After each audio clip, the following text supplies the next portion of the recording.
espero que todos estejam bem no Senhor e em saúde. Amém?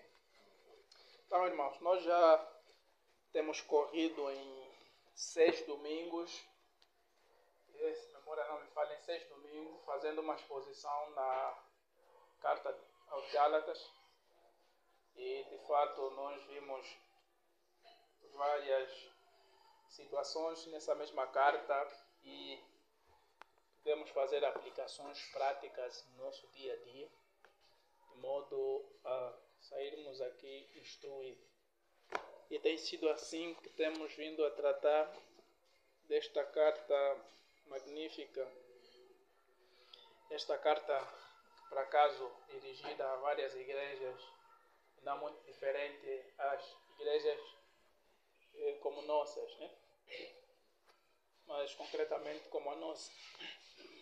Então, vários problemas que aí os irmãos vivem nessas mesmas igrejas são problemas que hoje ainda continuamos a viver. Então, aí a necessidade desse estudo completo e exaustivo dessa mesma carta, para tirarmos o máximo proveito daquilo que o nosso Deus, por meio daquilo que já está registrado, isso segundo a vontade dele, aprendêssemos como andar, como viver, como exercitar a nossa fé e assim crescermos. Amém? Então, irmãos, hoje vamos dar por encerrado essa mesma série de estudo, muito concretamente capítulo 6, que é o último capítulo dessa mesma epístola. Eu ia preferir repartir esse mesmo capítulo em 2, mas podemos, penso eu, com algum exercício e nossa atenção, terminarmos isso hoje. A minha intenção dessa repartição, porque existem riquezas profundas, tanto como fizemos no capítulo 5, né? No capítulo 6. Mas vamos lá e vamos tentar fazer o nosso máximo para ver se conseguimos ainda hoje terminarmos com este capítulo. Amém? Deus seja louvado. Então, irmãos, nós temos o nosso texto. Começa da seguinte maneira no versículo 1 do mesmo capítulo.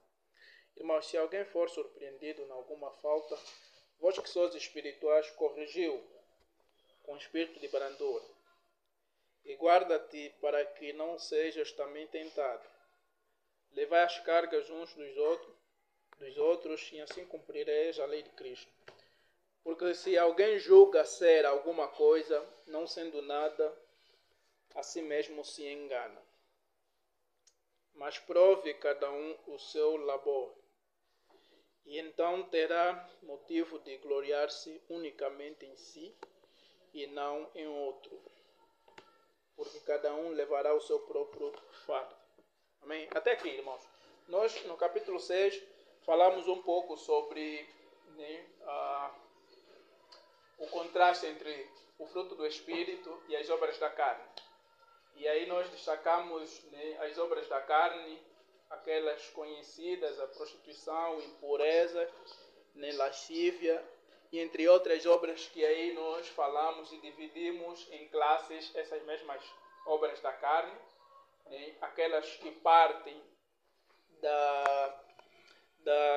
a nível da sexualidade, ou seja, que se constituem obras da sensualidade, obras da nossa carne voltadas à sensualidade ou à impureza sexual, que nós falamos da prostituição, impureza e lascívia. Nós vimos aí também aquelas que são voltadas à questão de levantar uma figura no qual nós passamos a servir e a nos sujeitar como Senhor, como Deus. Então falamos aqui da idolatria, feitiçaria. E por diante nós falamos de outros pecados que são mais voltados para a esfera social, ou seja, aquelas que cometemos contra os outros, as inimizades, porfias, invejas, dissensões, facções. E depois falamos no final aqueles pecados que têm uma relação direta conosco, né? Que é a bebedice, glutonaria. Então falamos dividindo desse modo os pecados, as obras da carne, né? Tendo essa divisão, por acaso faz sentido, e é assim que realmente vamos olhando como vão se materializando essas mesmas obras, que a nossa carne então vai tendo a inclinação normal. E por que normal? Porque ela tende ao mal, amém? Em função da queda que em si a sujeitou. Mas graças a Deus que pela obra redentora de Cristo Jesus, essa nossa carne então pode ser neutralizada, pode ser então esmorrada, pode perder a sua força, né? De nos influenciar, de nos levar ao mal, porque nós, pelo Espírito, nós nascemos e passamos a operar fruto. E esse fruto do Espírito que vai se materializar, então, de diversas formas. Então, falamos do amor, falamos da paz, da alegria, da longanimidade, benignidade, bondade, fidelidade, mansidão e domínio próprio. E fomos um pouco mais exaustivos, falando de cada um deles, dando algum detalhe. Então, o que nós dissemos é que os falsos irmãos, que esses são chamados aqui como judaizantes, né? O termo mais comum que é usado, são aqueles que apropriavam-se da lei para dizer que os gentios, ou no entanto os gregos, deviam se circuncidar, deviam observar a lei de Moisés para chegarem à salvação. Ou seja, não bastava a fé, mas também a circuncisão, mas também a observação da lei de Moisés para a nossa salvação, ou seja, para sermos aceitos diante de Deus. Então os tais, Paulo chama como falsos, que estavam a propagar falsos ensinos entre os irmãos, e a esses nem ele procurava suportar, ter paciência, porque estavam desviados. E certamente por eles não compreenderem as nuances que envolvem a nossa própria natureza, então eles não entendiam a complexidade que eles assumiam, dizer que por meio da lei e tal poderíamos ser salvos. Ou seja, a observação da lei então operaria em nós a salvação. Tal complexidade se traduz na incapacidade do próprio homem gerar a própria salvação ou chegar à salvação por meio da lei. E aquilo que nós viemos tratar, o propósito da lei, para o qual fim ele foi estabelecido, vimos as figuras de tutores, ideais, e falamos um pouco sobre essas questões, capítulo 4 e assim por diante, figuras entre outras que nós levantamos aqui. Então no capítulo 6 ele está meio que fazer uma última advertência, aquilo que alguns chamam de ou seja, aquilo que se chama de exortação à igreja toda, né? Parece que no capítulo 5 ele vem já tomando essa abordagem até no final. Então o objetivo do apóstolo Paulo é tornar evidente aos irmãos que nada disso que os falsos mestres assumem é na verdade proveniente do Senhor. Ou seja, é verdade, senão que é uma falsidade. Os tais certamente andam erradamente. Então, para prevenir que houvesse alguma discussão, como nós vimos, por exemplo, que existiam alguns no capítulo 5 que procuravam então entrar em invejas uns contra os outros, muito provavelmente em função de alguns aderirem à lei como forma de então de ser salvo também, e outros terem a oposição vista. Então, muito provavelmente o clima estava tenso, estava de fato de divergência. Penso que o apóstolo Paulo faz todo sentido de colocar as dissensões e facções, muito provavelmente são situações que, ou essa lista de obras da carne, são coisas que estão acontecendo no meio dos irmãos.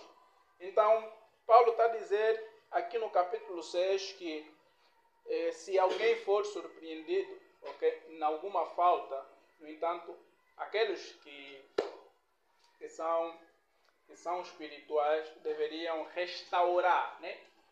Em outras palavras, outras versões vêm assim, restaurar. A ACF que coloca encaminhar, né? Mas a palavra original traduz a ideia de restaurar. Ou seja, como um osso quebrado, né? E a figura do médico aí presente para consertar, ajustar esse osso no lugar. Amém? Então esse é o processo que meio que Paulo está aqui a enfatizar para esses mesmos espirituais. A ideia aqui dos espirituais não se trata de alguém com uma dimensão maior do que o outro, né? Mas simplesmente aqueles que pelo Espírito de Deus se tornaram participantes, né? Da família de Deus, e esses então andam em espírito. Amém? Andam no fruto do Espírito. Amém? Então são esses os espirituais, são esses que estão em condições então de ajudar o outro que se encontra, for surpreendido nessa falta. Então essa surpresa é meio que alguém pisar fora, né? Fora de um caminho. Estava num caminho, então por algum descuido como é que é? Não pretendido, é assim que se diz, né? Não premeditado. Então tropeça, ok? Pisa fora do caminho. Então aqueles que são espirituais, o trabalho que eles devem fazer é voltar esse mesmo ao caminho. Amém? Então é isso que, em outras palavras aqui, está a se dizer. E de fato é uma missão que Paulo está a colocar aqui a todos os irmãos. Ok? Amém? Paulo está a colocar aqui essa missão para todos os irmãos, porque ele está a dizer, vós que sois espirituais. Não determinou aqui uma classe de irmãos que estão bem, que devem fazer isso. Não. Ele está a dizer que vós que sois espirituais, ou seja, vocês que estão a andar, né, em conformidade com a vontade do Senhor, ok? Devem ajudar o tal a se restaurar. Então aqui a necessidade da igreja então ser aquela que deve socorrer aqueles que se encontrarem em alguma falta, ok? Aqueles que se encontrarem com alguma dificuldade. Então todos nós temos esse chamado, e Paulo aqui está a dizer aos Gálatas que tinham esse chamado, tinham que ter esse chamado para com o irmão que for surpreendido. Muito provavelmente esse irmão que estava ser enganado, ok? Por esses mesmos falsos mestres. Então é isso que eles deveriam fazer, e ao mesmo tempo, ao fazerem isso, deveriam ter então também o mesmo cuidado, ok? De se guardarem para não decaírem, para não caírem nas mesmas coisas, das quais eles ajudam o outro a se recuperar. Amém? Então aqui aquele chamado de que ninguém é superior do que os outros, né? Ou ninguém é mais espiritual do que os outros. Todos nós, em um dado momento, tropeçamos, em um dado momento, caímos. Então, aqui necessidade de os outros ajudarem na restauração. Mas acho que mais adiante ele deixa mais claro quando diz: levai as cargas uns dos outros e assim cumprireis a lei de Cristo. Irmãos, aqui a ideia de cargas, por isso é que parece um contraste, né? Com o versículo 3, porque ele diz que porque cada um levará o seu próprio fardo. Amém? E no verso 12 ele está a dizer: levei as cargas de uns dos outros, né? E cumprireis a lei de Cristo. Parece uma contradição, mas não é contradição, porque as palavras que o apóstolo usa são diferentes. Ok? Para carga ele está a falar mesmo de um peso, ok? Que deve ser levado. Pode se traduzir em qualquer coisa. Ok? Mas aqui, efetivamente, é o pecado. É? O pecado. Quando você vai na ideia de fardo, a palavra traduzida é como uma espécie de uma mochila, onde você carrega né? Ou seja, onde você coloca a carga. Amém?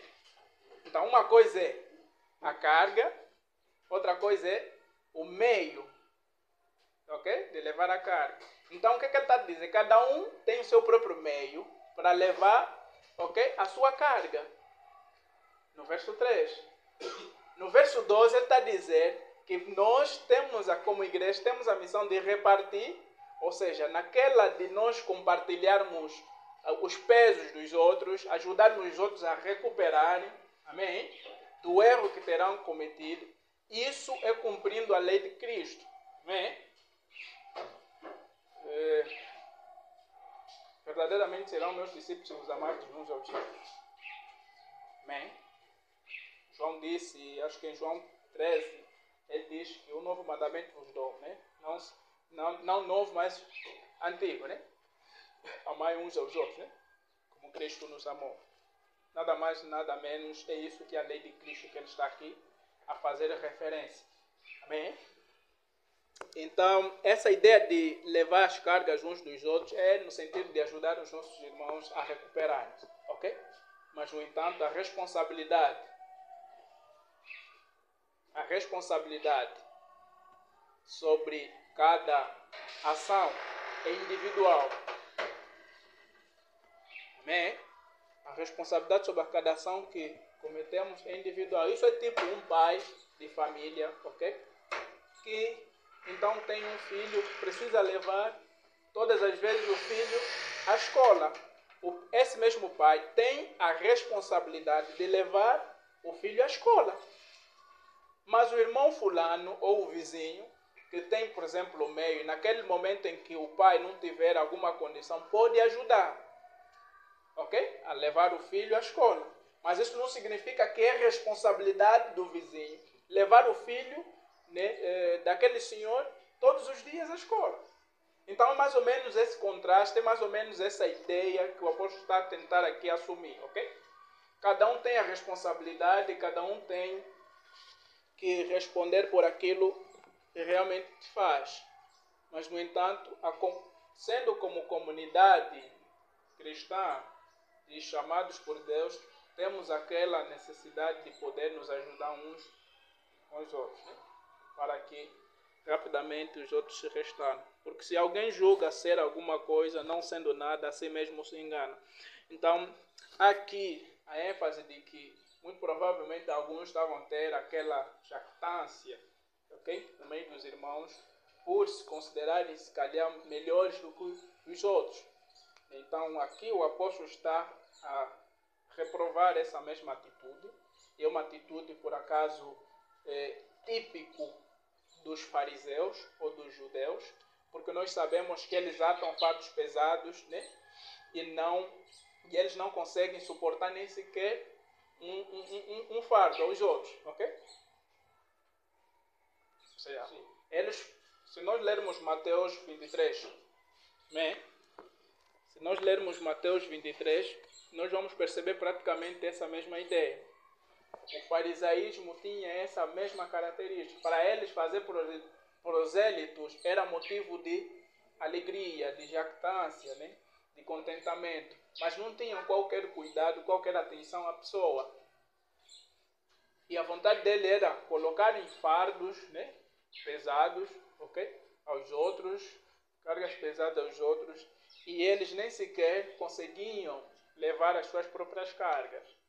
Então, isso é uma figura de hipocrisia, né? Que aqui o apóstolo Paulo está a tentar, ou seja, o apóstolo Paulo está a desfazer. É preciso haver um julgamento de nós mesmos. Naquele pecado em que o outro for surpreendido, nós também podemos nos achar a tropeçar no mesmo ponto, ok? Você que está a dizer que vocês espirituais que vão ajudar os outros também têm que ter o cuidado de não andarem nas mesmas coisas, ok? Verso 4. Mas prove cada um o seu labor, e então terá motivo de gloriar-se unicamente em si e não em outro. Claro, muito claro. A prova aqui é no sentido de como é que é? Examinar o que você faz, ok? Se de fato é correto diante de Deus, tens então motivo de que se gloriar de si mesmo, porque andas de fato corretamente em Deus.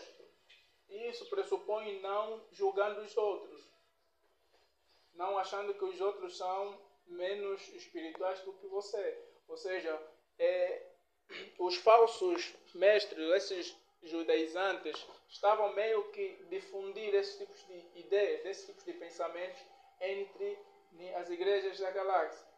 Então, uma forma de Paulo, em última análise da situação que estava se passando nessas igrejas, exortar a esses irmãos que tivessem em atenção esses pormenores. Bem, esses aspectos indispensáveis. Então, praticamente é isso que ele nos traz do verso 1 ao verso 5. E no verso 6 até o verso 10, ele então retoma um assunto que por acaso está dentro do mesmo escopo, ok? Escopo, mesmo fim, mesma finalidade, que é a exortação de vários aspectos importantes e precisos que a igreja deveria ter em atenção. Bem, que os irmãos que estavam bem e que estavam atentos deveriam ter em atenção. Ou mesmo aqueles que também estavam a se resvalar, sim? Quase a caírem, deveriam então ter em consideração para que essa mesma comunidade fosse efetiva. E aqui nós entramos numa sessão onde precisamos perceber aquela lei entre a lei da semente e a colheita, né? Lei da semeadura e a colheita. E precisamente em 3 dimensões, e eu gostei pelo menos como John Stott coloca essa análise nesses trechos, porque ele faz uma análise que parte primeiro de ministerial, ok? Ministerial, vai depois numa análise que é voltada à nossa própria santificação, e no final ele olha para uma semente que vai ser então transversal aos outros. Amém? Então, de que maneira nós conseguimos dividir isso? Do verso 6 ao verso 7, normalmente nós estamos a ter aqui aquilo que é a nossa missão para com aqueles que nos instruem. Ou seja, nós aqui somos a figura de quem recebe a semente. Amém? Quem recebe a semente, e a semente aqui vai assumindo várias características. Amém? E uma das características aqui que a semente está a assumir é, no entanto, a palavra que foi semeada em nós, a instrução que nos foi passada. Amém?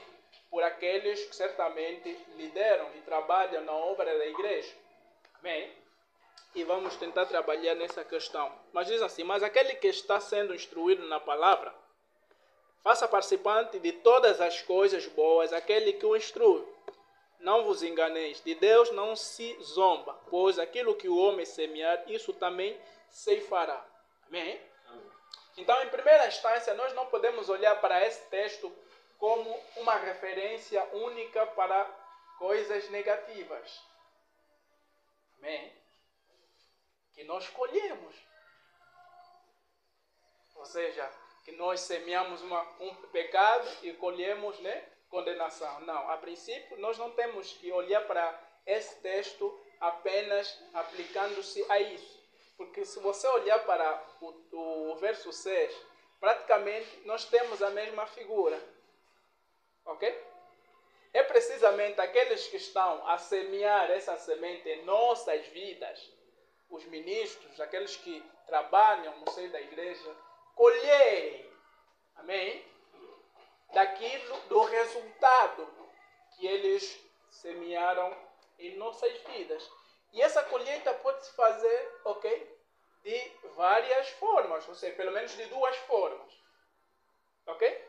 Na questão de suprir necessidades, como na questão de andarem na retidão. Andar em conformidade com a palavra que ouviram. Amém? Então, o ministro de Deus, efetivamente, aguarda essas 2 coisas. Amém? João ficava contente, acho que em 3 de João que ele fala isso, né? Que ele se contentava que os seus filhos permaneciam na verdade. Amém? é um motivo de contentamento. E vedes que a preocupação do apóstolo Paulo ao escrever essa carta é no sentido de poder novamente sentir até dores de parto, até que Cristo seja formado no coração dos irmãos. O que em outras palavras isso se traduz? É um coração de pastor, ok? Que está afligido por ver que aqueles a quem instruiu, a quem de fato semeou a palavra que recebera do Senhor, estão a fazer o contrário. Amém? Então, o ministro de Deus espera efetivamente que aquilo que ele instrui à igreja, ao povo de Deus, receba como retribuição o andarem nessas coisas. Amém? Esse é o primeiro elemento, a primeira consideração a fazermos esse trecho. A segunda consideração é efetivamente aquilo que o apóstolo Paulo já vem trabalhando em outras cartas. Quando ele escreve para Timóteo, okay, ele dedica, acho que o capítulo 6, capítulo 6 ou capítulo 5, se não me engano, ele fala um pouco de que aqueles presbíteros que trabalharem, ok, bem na obra do Senhor, eles deveriam ser considerados com duplicada honra. Em outras palavras, ou seja, o trabalho que eles fazem, sobretudo aqueles que se dedicam à palavra, né, e ao ministério da palavra e oração, ok, deveriam ter uma estima, né, grande entre os irmãos, que essa estima iria se traduzir no reconhecimento de bens. Amém? Bens esses podem se traduzir, ok, de N formas. Como, por exemplo, nós temos o próprio apóstolo fazer a ênfase de que o trabalhador é digno do seu salário. Então, você não pode atar a boca do boi enquanto debulha. E isso ele fala precisamente na questão de que os ministros deveriam receber alguma contribuição, alguma parte, ou seja, algum salário por parte da igreja em que serve. Amém? Algum salário por parte da igreja em que serve. E isso é uma orientação do Senhor. E o apóstolo Paulo, para os coríntios, ele foi muito enfático a dizer, olha, eu me abdiquei de muitas coisas que tenho direito, ok? De receber de vós. Mas para não vos impor fardo pesado, né, e vocês não conseguem suportar, não exigi coisa alguma, senão, quando cheguei no vosso meio, me preocupar saber sobre Cristo apenas. Ok? Então tem esse trabalho que, efetivamente, nós que recebemos a palavra do Senhor e estamos debaixo da orientação, da instrução de algum bispo, de algum servo de Deus estabelecido na igreja, temos que ter sim essa consideração, porque o trabalho que eles fazem, de fato, é um trabalho pesado, ok? Difícil. O Senhor é com eles, mas como homem que somos, nós precisamos efetivamente participar nas suas necessidades, ok? É pena que em nossos meios isso não é levado com muita seriedade, porque ficou uma coisa denominacional, ok? Uma coisa das denominações e não das comunidades. Então, esse pensamento não é bíblico, não tem nenhuma base bíblica de que fazer um salário para pastor seja errado, ok? Então, essas noções precisam desaparecer, porque não é isso que a Bíblia ensina. A Bíblia é completa em nos falar sobre essas mesmas questões, ok? Então, temos que trabalhar nesse sentido. Então, é efetivamente desse modo que devemos recompensar, devemos fazer parte, né, nas suas preocupações, olhar para as suas faltas, é sim essencial. E se a igreja se reunir e concordar em fazer alguma coisa nesse sentido, será valioso diante de Deus. Irmãos, a ênfase é, novamente, repito, não se trata da pessoa quem vai ser beneficiário disso. Trata-se de estarmos a realizar a obra do Senhor e fazer isso para Deus. Amém? Então, isso não é lavagem cerebral, é assim que se fala, né? Cerebral, de tipo, esse irmão mesmo tipo acordou hoje mesmo para nos fazer mesmo essa lavagem. tem que pegar mesmo só um texto bíblico, mesmo assim, para nosso dinheiro sair mesmo do bolso. Não, isso aqui é da denominação. Não é isso, ok? Então, pode-se provar com base em textos bíblicos e trabalhamos normalmente nessa questão. E se existir dúvida, não se preocupe. Vamos sentar e consideramos minuciosamente isso. Então, temos essa primeira preocupação do apóstolo Paulo em relação àqueles que servem, nós de fato retribuirmos com alguma boa obra, né? No verso 8, ele diz: porque o que semeia para a sua própria carne, da carne colherá corrupção, mas o que semeia para o Espírito, do Espírito colherá vida eterna, ok? É imediata, assim, a ligação, porque o porquê é praticamente uma resposta que ele dá ao que ele referenciou acima. Ok? Acima. Mas ele está aqui agora a fazer, né, uma ênfase, uma referência. Podemos até isolar o verso 6 por si. Vamos extrair a mesma instrução e ligarmos o verso 7 ao verso 8. Amém? Para tratarmos então do pecado. Ok? Que nós semeamos então esse pecado e alcançamos essa corrupção. Semeamos então o bem, alcançamos então o bem, no caso pelo Espírito, no caso a aplicação do fruto do Espírito, ok? Então colhemos a vida eterna, ok? Então isso precisa ser compreendido numa vertente, de duas vertentes também, a vertente qualitativa e quantitativa, ok? Essa corrupção na vertente qualitativa, ele depende então, né, a corrupção moral, ok? O pecado então que jaz em nós, ok? Como corrupção ou como sentença que receberemos, né? Ou como também estragos mesmo, consequência que nós vamos receber ao fazermos o que é mau. Amém? Ou seja, tudo não está dando mesmo certo. De fato, porque você tomou um caminho não certo. Você semeou injustiça e certamente vai escolher, né, algo errado, reprovável, mal. Vai ter consequências, em outras palavras, ok? Na vertente qualitativa e quantitativa, nós podemos ampliar isso na questão de que se o pecado então reina em nós, obviamente o que receberemos é uma condenação eterna. Ok? No quesito tempo. Então semeamos pecado, estamos andando em pecado, então vamos colher o quê? A condenação eterna. Tal como aqueles que semeiam em espírito, colhem a vida eterna. Amém? Colhem boas coisas nesta vida, ok? Desfrutam da melhor forma e consequentemente têm uma vida eterna. Amém? Então, a lei da semeadura, e por acaso é uma lei que não falha, né? Uma lei que não falha. É aquilo que na gíria dizem: se você comer junguva debaixo da água, a casca sempre virá, né, acima, né? Então, é como que se estás a fazer tantas borradas às escondidas, tantas coisas, tantas injustiças, tanta corrupção, tanta falsificação, tanta mentira, ok? Fora da vista dos irmãos aqui, fora da vista, ou seja, distante dos olhos dos irmãos, distante dos olhos do pastor, ok? Tudo bem. Está tudo bem. Está tudo perfeitíssimo, ok?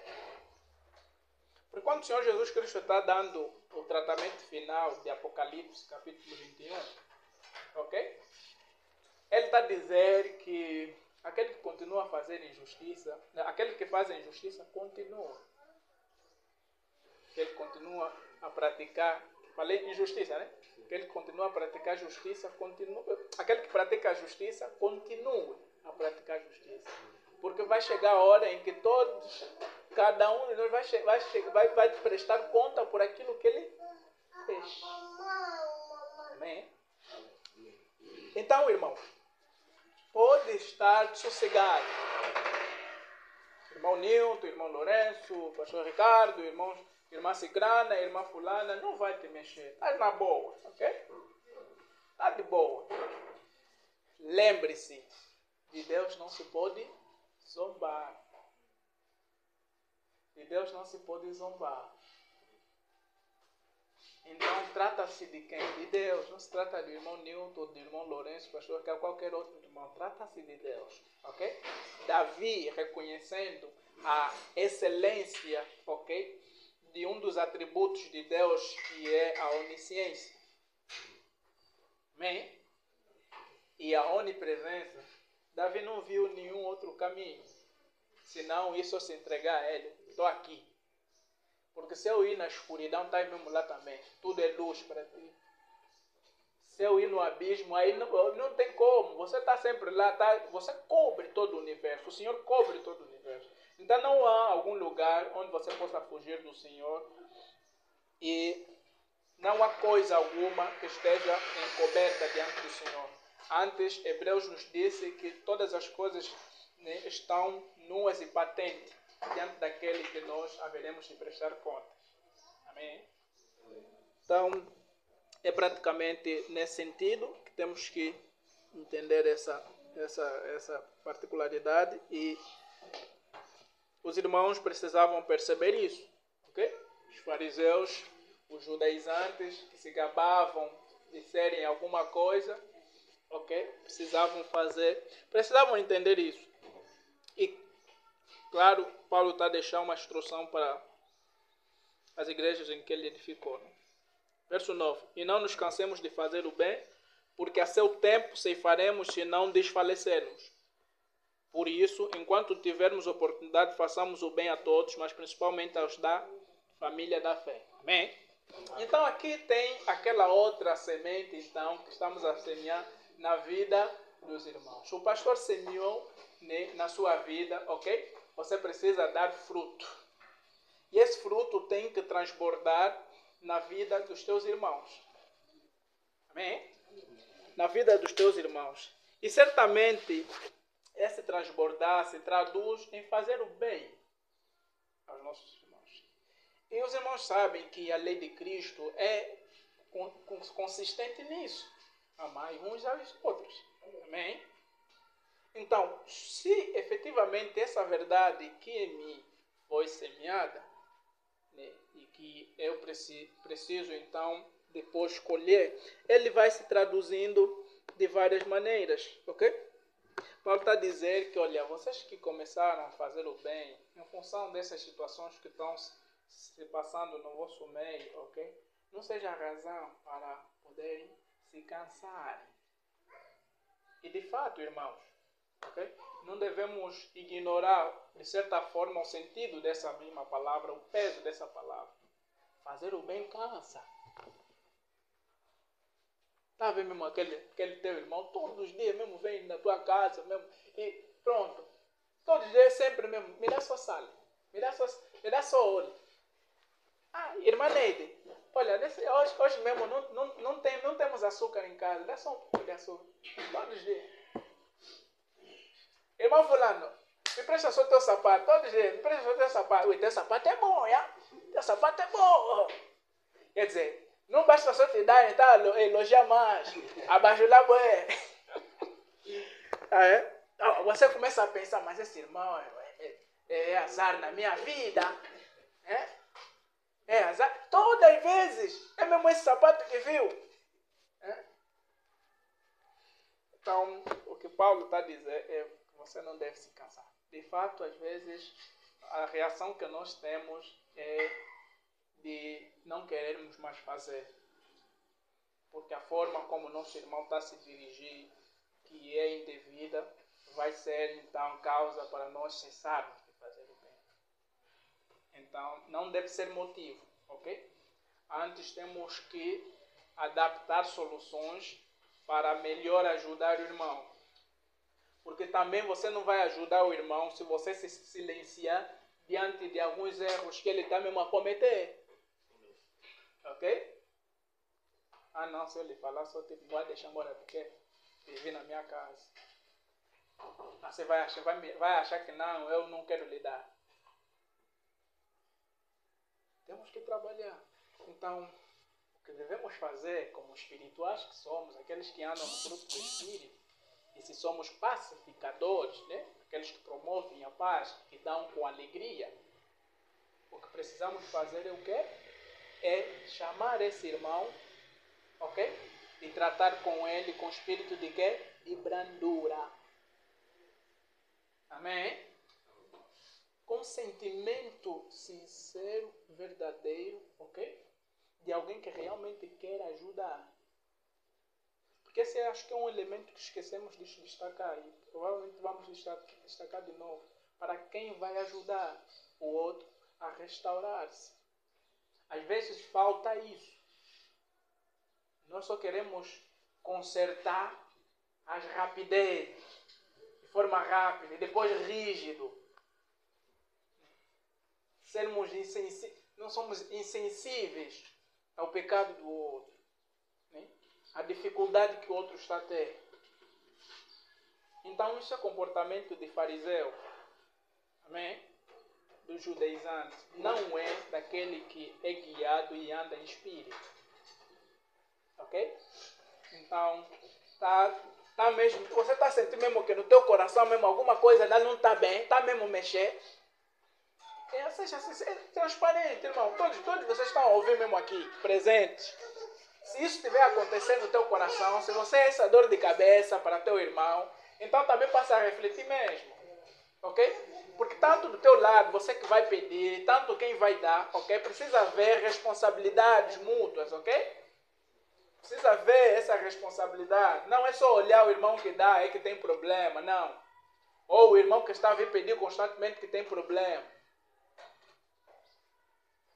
De certa forma, nós precisamos ajudarmos uns aos outros, né? Então, essa ideia de carregar, de compartilhar essas cargas. Então, não devemos nos cansar de fazer o bem, ok? Não devemos nos cansar de fazer o bem, porque o melhor disso, irmão, ok, nós não sabemos, ok? O melhor disso nós não sabemos, mas já sabemos. Amém? O melhor disso nós não sabemos, mas nós sabemos. Sabemos o quê? Que receberemos recompensa. Amém? Teremos recompensa. Cristo foi enfático a falar muito sobre esse aspecto. Amém? Se nós emprestarmos ao pobre, né, ao Senhor que emprestamos. Provérbios, né? Cristo disse, se vocês fizerem bem, ok? A quem vos ama, ou saudarem quem vocês amam, que recompensa tereis? Né? Nada. Já receberam antes, pelo contrário, ok? Recompensa recebida, a esperança, né? Como é que Paulo quer se vê? Não é esperança, irmão. Né? Então, o que nós devemos saber fazer é explorar ao máximo, ok? As riquezas incontáveis, as riquezas escondidas em Deus, amém? Por meio de quê? De incansavelmente praticarmos o bem. A seu tempo ceifaremos. Irmãos, a seu tempo ceifaremos, em outras palavras, vai demorar. Amém? Vai demorar. Porque a seu tempo traduz a ideia de que, ok? Tem que existir. E aqui como é que é? Aoristo, alguma coisa. Há uma palavra grega que traduz essa ação contínua, ok? Ou seja, é o tempo, como diz em grego, né? Essa que traduz ação contínua é de nós continuarmos a fazer o bem. Você que diz, não nos cansemos. Porque hoje não está, o resultado não está a aparecer agora. Ajudem só a criança. O resultado não está a aparecer agora. Vai aparecer posteriormente, irmãos. Ok? O resultado depois irá aparecer. Porque não devemos cessar. Então, se acharmos, vejam que os irmãos, quando deixavam de fazer isso, em outras palavras, irmão, você está a privatizar a recompensa, ok? Não vai chegar. Já fiz muito bem nessa vida, hein? Mas não estou a receber nada até agora. Não vou fazer mais. Acabou. Então, a seu tempo é que no tempo determinado por Deus, você terá o resultado. Bem? Às vezes isso acontece de maneira rápida. Você não fica, às vezes, desapercebido. Está aí, o Senhor respondeu. Ok? Então, não nos cansemos, por mais mínima que seja a coisa. Vamos ajudar os nossos irmãos. Assim estamos a cumprir a lei de Cristo. E os judaizantes não estavam a fazer isso, mas os gálatas estão sendo exortados que deveriam agir dessa maneira. Por isso, enquanto tivermos oportunidade, façamos o bem a todos, principalmente aos da família da fé. Amém? Então aqui estamos a falar do caráter tempo, ok? Abstenção, ok? E prioridade. Tempo, quando nós tivermos oportunidade, ok? Porque às vezes nem sempre vamos ser capazes de conceder alguma coisa ao nosso irmão. Bem? Nem sempre. Então, sempre que tivermos oportunidade, não custa nada, irmão. Você tem mesmo, tá? Faça. Ok? Faça mesmo. Se doa, é isso. É bom, é maravilhoso. Meu Deus. Ok? Então, olhe para o tempo, aproveite as oportunidades. Parece que o apóstolo Paulo é expert nisso, né? Em falar-nos sobre a questão das oportunidades. Ok? Quando ele fala, por exemplo, da brevidade do tempo, né? Ou de despertarmos em Efésios capítulo 5. Ok? Ele fala pelo menos dessa questão de buscarmos oportunidades, né? Para aplicarmos cada vez mais esse bem. Para fazermos a obra do Senhor. Então, em todo o tempo existem oportunidades que precisamos aproveitar e deixar claro a vontade de Deus, a verdade de Deus em nossas vidas, como aqueles que uma vez gerados, né, por esta mesma semente e agora têm que dar fruto. E esse fruto está efetivamente a se traduzir nisso. É como que no capítulo 5 Paulo falou de uma maneira tão resumida, agora aqui está a trabalhar ponto por ponto, ok? De como esse amor, né, essa alegria, essa paz vão se traduzindo dia a dia. Então, irmãos, permitam-me, eu vou vos roubar só mais algum tempo para ver se concluímos já. Então, a seu tempo, e a extensão é a todos. Amém? É a todos. Aqui não há que não. Se for fazer bem mesmo, sou os da minha família. Os meus familiares só. É que eu vou fazer bem. Um estranho, para mim, está fora de questão. Ok? Isso é comportamento de fariseu. Novamente. Por simples razão, nós temos aquela é parábola, não faço bem ideia. Sim, do publicano, é do fariseu, né? E samaritano, que encontra um ladrão aí estendido, né? Alguém que foi salteado, né? Está aí sangrento. O fariseu, né? Passa, todo ele bem alinhado, bem arrumado. Olha ainda, isso aqui é bandido. Lhe sangraram. Tá vendo? Tu vai roubar coisa ali por quê? Não, a vida está difícil, não basta mesmo. Tá a ver o que te fizeram? Sigo a minha direção. É complexo, né? Olhando para a nossa realidade. Mas é uma verdade que precisamos, com muita atenção, também atentar. Ok? E o bom samaritano passa, olha. Esse homem precisa de socorro. Independentemente do que ele tenha feito, ok? Eu vou lhe socorrer, lhe dar o devido cuidado, ok? Que ele viva. Talvez seja você que leva essa pessoa para a fé. Vou lhe dar o tratamento. Tá bom, deixa numa hospedaria.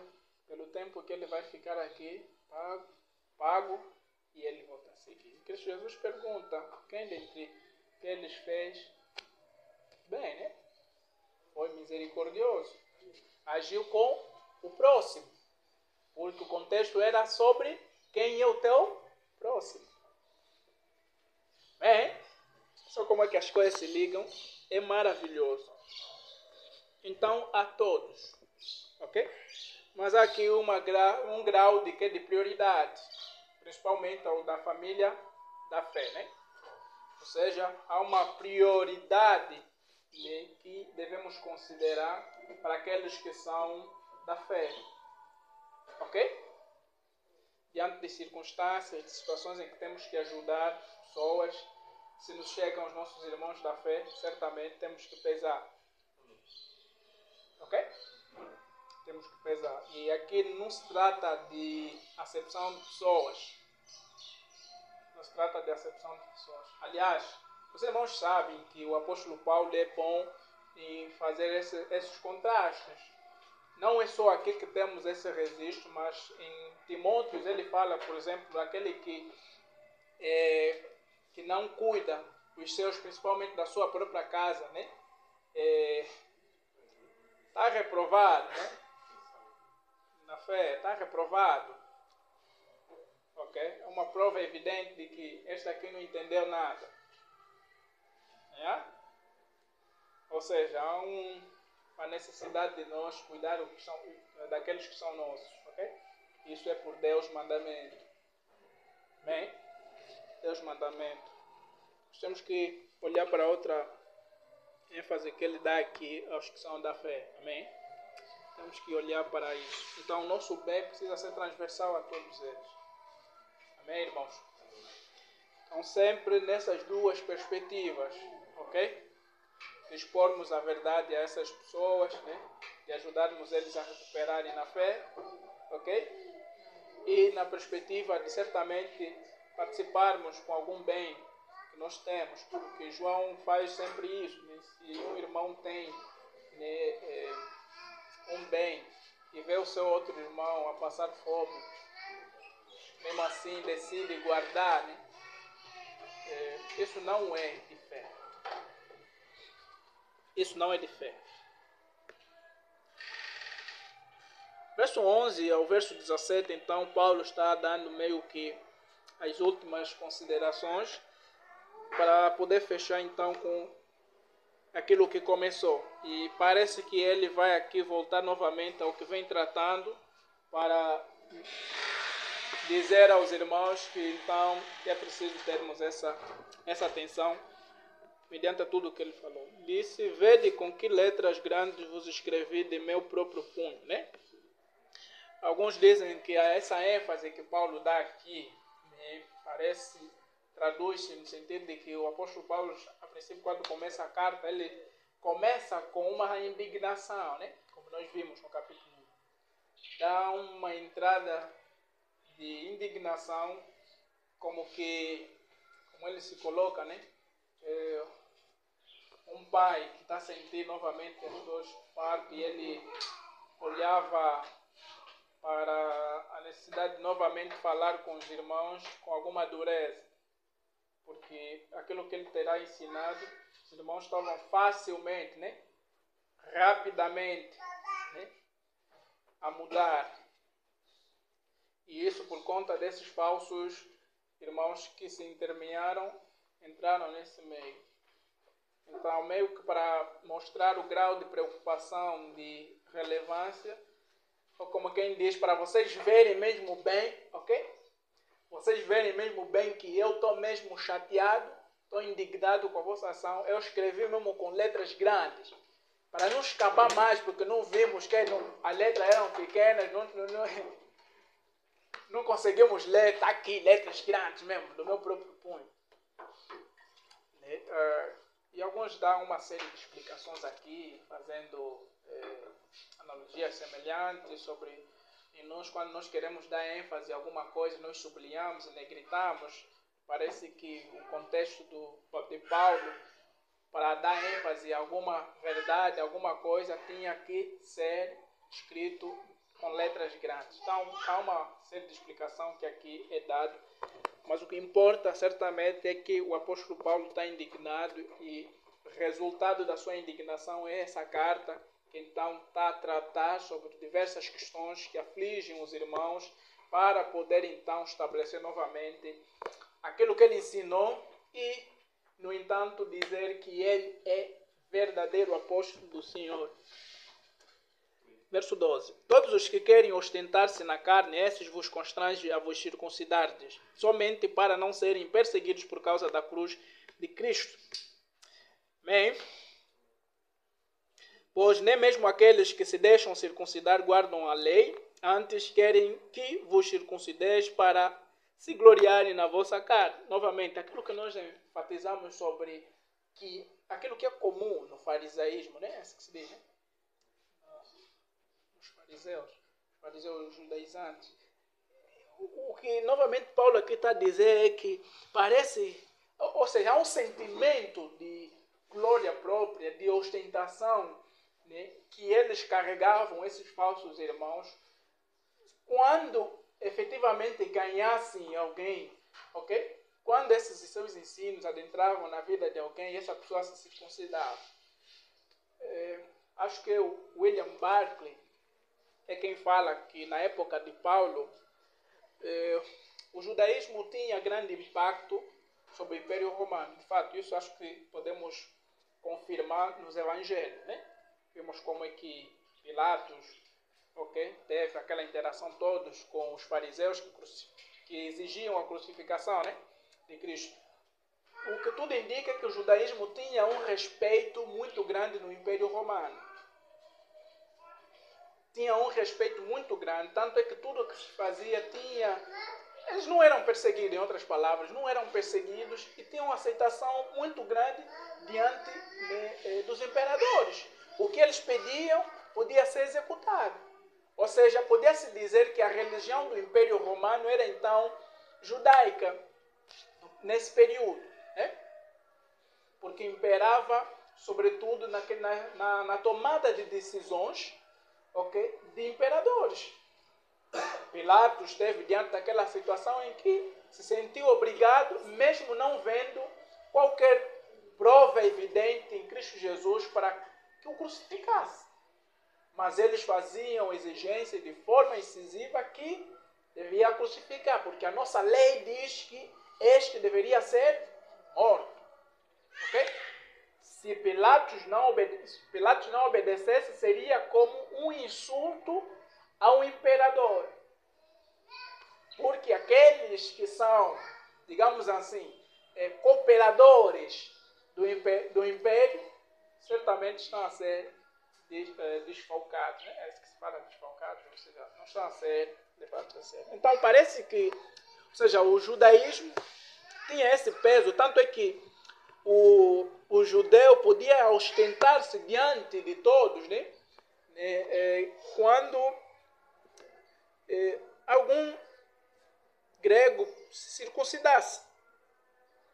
Algum grego, um gentio, pudesse se tornar, né, seguidor dessa mesma corrente. Porque dizia-se que por exemplo, o apóstolo Paulo faz referência aqui somente para não serem perseguidos por causa da cruz de Cristo. Porque a cruz de Cristo era escândalo, né? Ou seja, tanto os judeus quanto os gregos, tinham uma versão contrária contra o cristianismo. Né? E nós sabemos como os nossos irmãos, isso na igreja primitiva, foram perseguidos. E isso foi muito em função dos próprios judeus que incitaram os imperadores para que levantassem essa mesma revolta.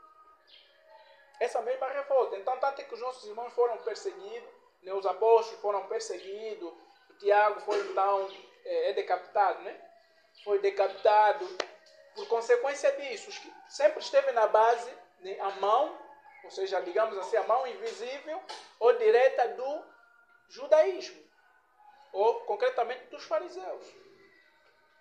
Ok?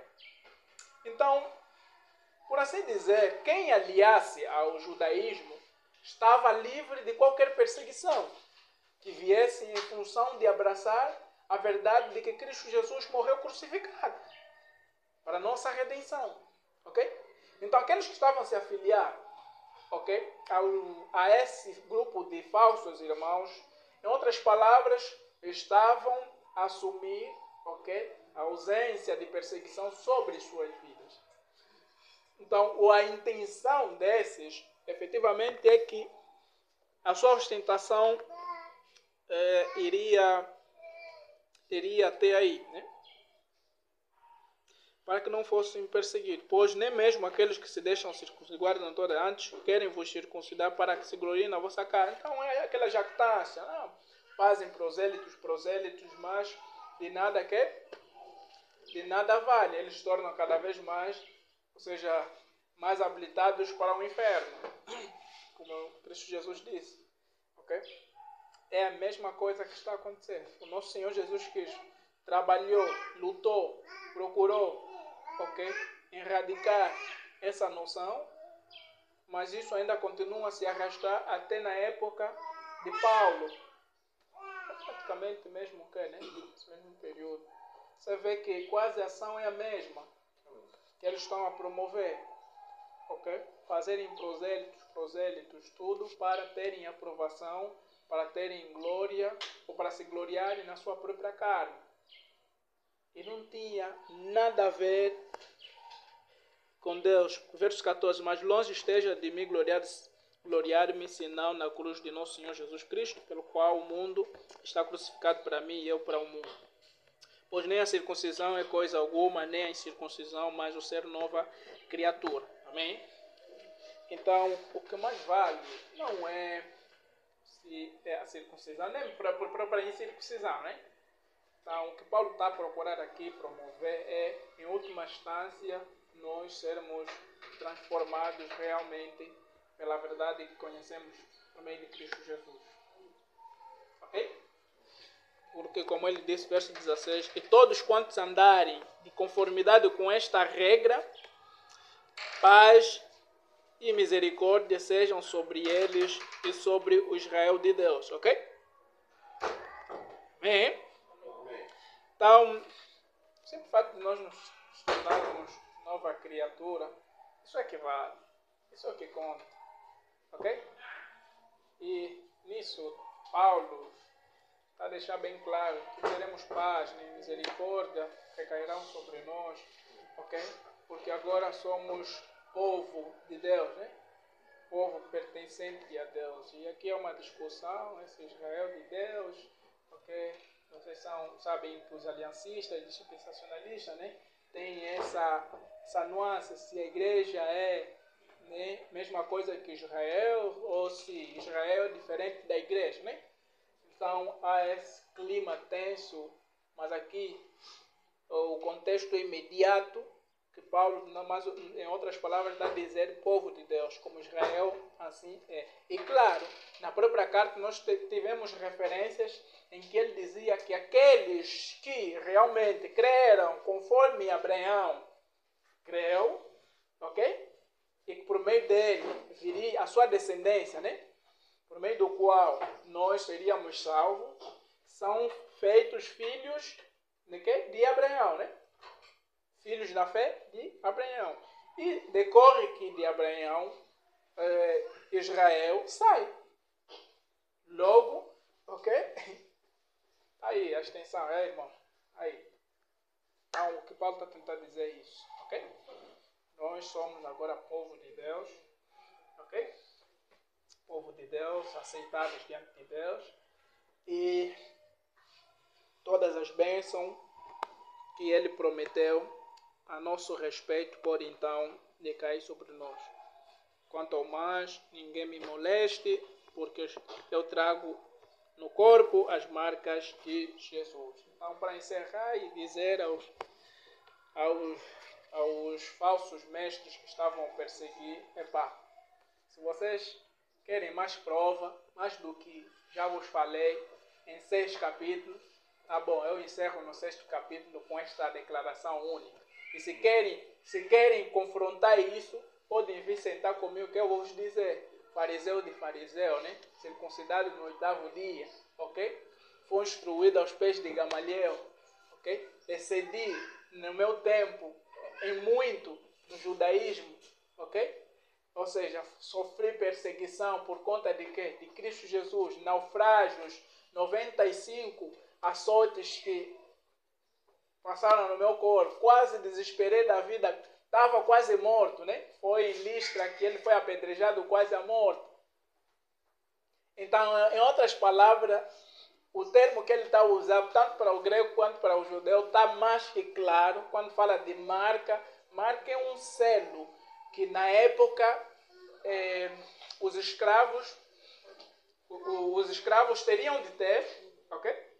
Teriam de ter como evidência, como prova de que eles são pertencentes a um proprietário, ok? Então aquele selo que era feito com um ferro colocado nas chamas, né, em fogo, e depois colado sobre o corpo. E aquilo era uma marca que ninguém podia duvidar de qual propriedade ele fazia parte. Então, essa palavra muito forte que o apóstolo Paulo toma para evidenciar aos irmãos que, aqui não discutem só comigo, ok? Querem prova? Olhem para a marca no meu corpo, ok? Talvez o corpo de Paulo tenha várias cicatrizes também. Ou seja, tinha mesmo, né? Para bem dizer, tinha. Para bem dizer. Porque ele foi mesmo açoitado. Açoitado muitas vezes. Passou por N situações por conta da causa de Cristo. Ok? Então não se trata de alguém que só vem te falar, porque parece só estar vindo te dizer de balde, não. Ele tem todas as provas que você precisaria para poder dar crédito à mensagem que ele prega e dizer que ele é de Deus. Amém? Dizer que ele é de Deus. Então Paulo é, de fato, esse nosso querido apóstolo, que então nos mostra através das suas cartas que muita coisa ele passou. E claro, ele ainda é ousado em dizer: olha, sede meus imitadores como eu sou de Cristo. Ele pode falar isso muito normalmente, ok? Porque como ele disse, prove cada um, ok? Prove cada um a si mesmo o seu labor. E ele provou o seu labor, amém? E ele pode gloriar-se de si mesmo, ok? Ele pode gloriar-se de si mesmo. Então, irmão, penso que de forma resumida, e no final ele tem aquela saudação: a graça do nosso Senhor Jesus Cristo seja, irmãos, com o vosso espírito, amém. Então, é basicamente isso que o apóstolo, nessa carta, para encerrar, proporcionou a essas igrejas para, no final de tudo, deixar ainda mais claro que precisavam mesmo atentar com maior cuidado e maior atenção àquilo que eles estavam a receber.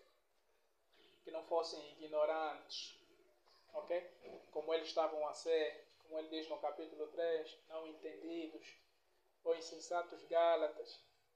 Quem por acaso vos fascinou? Vocês começaram no Espírito, agora estão a terminar na carne.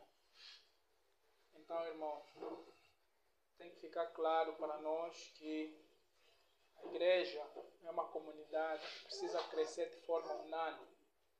Amém? E isso por meio da interação e operação de todas as juntas. Claro, todos os irmãos. Ok? Claro, o pastor tem suas responsabilidades, o bispo tem suas responsabilidades. E que de fato também devemos cobrar do bispo suas responsabilidades. Bem, bispo não está a fazer bem o trabalho dele, vamos cobrar na Bíblia. Pastor Ricardo, se o bispo não quer fazer bem o teu trabalho, vamos cobrar. E não é com base no que nós achamos, é com base no que Deus lhe chamou a fazer, né? Então, e essa cobrança é no sentido de fazer voltar, ok? A sua responsabilidade. Assim como você